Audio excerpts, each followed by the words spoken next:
Today I'm going to be reviewing Disney's 1953 animated classic Peter Pan. Let's get into the cast and characters now.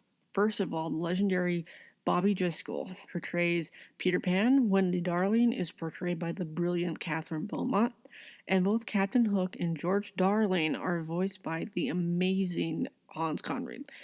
There are other characters as well, such as Mr. Smee, Tiger Lily, and several others. Let's get into the positives of the film.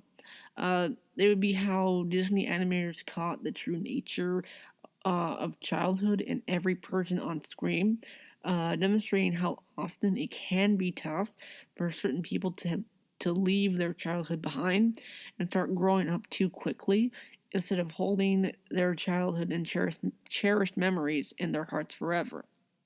The only negative part of the film would be for its broadly stereotypical treatment and design of the Native Americans and how they are represented as a culture.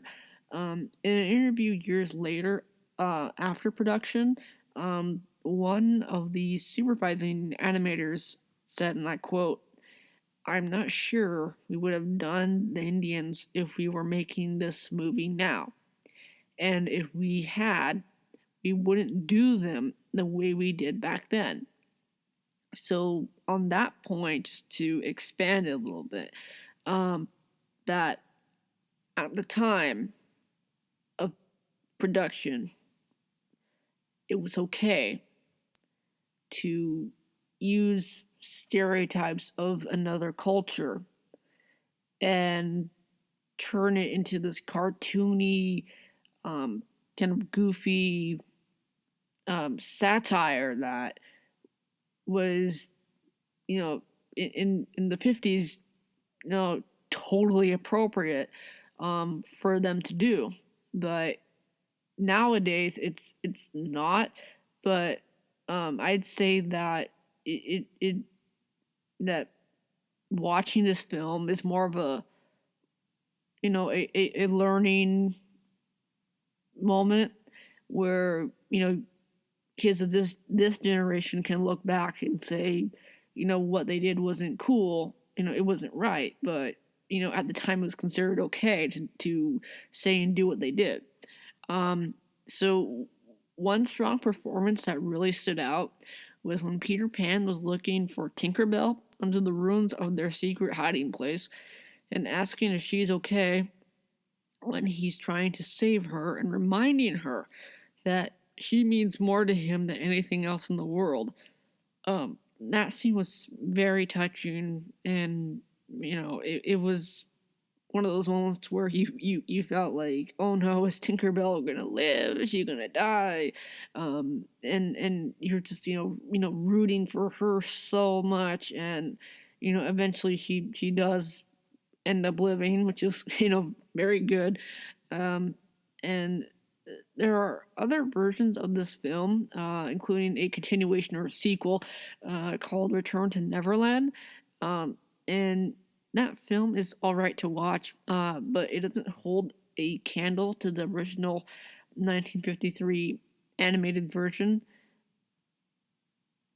because it in a way strips the meaning of why Peter Pan was there in the first place. And to have Hook come back, I thought was fine, but I think that if they had a different villain for Peter Pan to fight against, that would have been a bit more refreshing. But that's just a little, a little pet peeve for me. But I'd certainly recommend watching Peter Pan because it's such a great classic piece of Disney animation history. And we will be having a very special guest giving her take on the 1953 Disney animated adaptation of Peter Pan, so stay tuned. All right, so here's my synopsis on Peter Pan. The animation was okay for its time. However, I would have liked to have seen more of the Black Cauldron type of animation, because it would have just been popping in color and in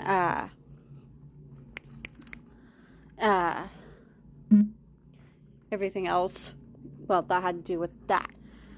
And on top of that, we see Hook basically getting eaten. I don't think that was one of the things that I liked. At least not for me. Another thing that I will point out is that Peter himself, and I know he's not supposed to grow up or anything like that, but yeah, just his whole thing is kind of crazy, I guess. When he takes Wendy, John, and Michael, he basically forgets all about John and Michael. And it just focuses on Wendy. That's not who Peter Pan was. Peter Pan had, what's the word I'm looking for? He had all kids happy and following him. You know? You have the Lost Boys. Like, how old are they really? You know, their parents could have been dead, or their parents could have still been alive. But did the Darlings freaking go out and try to find their homes instead of just adopting all of them? No. I mean, I get it. For like the, what does it take place in? Like the 1800s, finding things like that is hard. But it still happened. They probably had families out there missing them, and the Darlings didn't even consider that. Again, I know it's a kid's movie, and it's supposed to be happy, cheery at the end. I will point out that Nana is probably the only good thing. Thank you for watching and listening to my podcast. Please like, comment, and subscribe to my YouTube channel, Film Express Warrior. As always, watch, review, repeat, peace out.